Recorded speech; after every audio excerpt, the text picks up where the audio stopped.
Isaiah 66:23. All flesh will keep the Sabbath in heaven. Isaiah 66:23 declares a future so glorious, so powerful, that it crushes every excuse mankind has ever made to reject the Sabbath.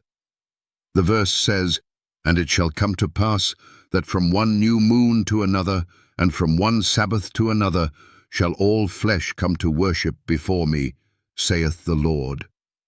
These are not the words of a prophet's opinion.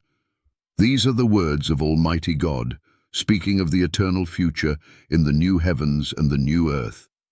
And he says clearly, without debate, without ambiguity, that all flesh will worship him on the Sabbath. Not just Jews, not just Israelites, not just people in the Old Testament, but all flesh, every nation, every language. Every person who enters God's eternal kingdom will gather before the throne of the Most High and worship him on the Sabbath day. This raises a question that cuts straight through centuries of tradition. If the Sabbath is going to be kept in heaven, why would it be abolished now? If the Sabbath is eternal in the future, why would it be temporary in the present? And if all flesh will keep it then, why would only Jews keep it now? The answer is simple. The Sabbath was never Jewish. It was never man-made. It was never a burden. It was never a curse. The Sabbath was a gift, a blessing, a holy day set apart by God himself at creation. Genesis 2:3 says, "And God blessed the seventh day and sanctified it." This blessing was not for one race. It was not for one era.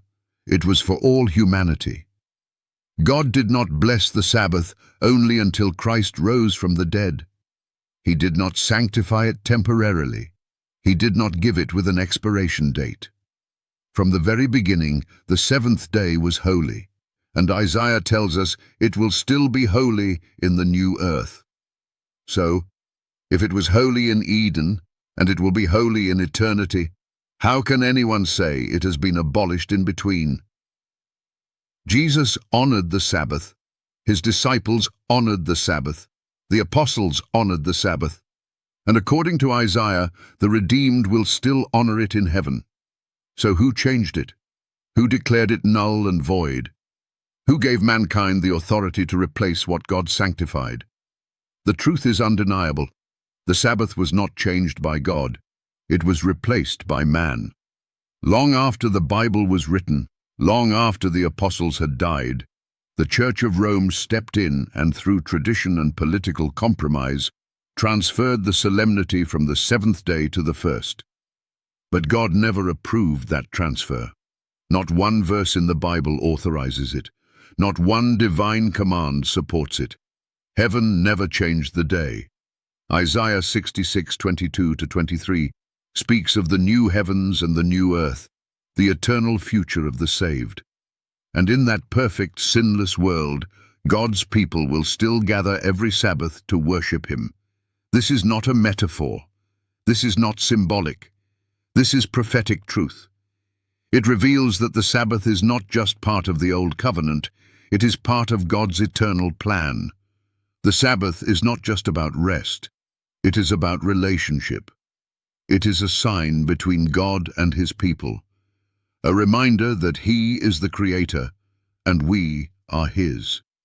When we honor the Sabbath, we honor his authority. When we reject it, we exalt human tradition above divine command. All flesh will worship God on the Sabbath in heaven. That is not a suggestion, it is a promise. And if you plan to be there, if you long to be part of that eternal kingdom, then now is the time to walk in heaven's rhythm. Now is the time to return to the day God sanctified. The Sabbath is not a relic of the past. It is a glimpse of the future. And the choice is yours. Will you worship with all flesh in eternity, or will you follow the traditions of men in time? Isaiah has spoken. God has declared it. All flesh will keep the Sabbath in heaven. Will you wait until then, or will you begin now?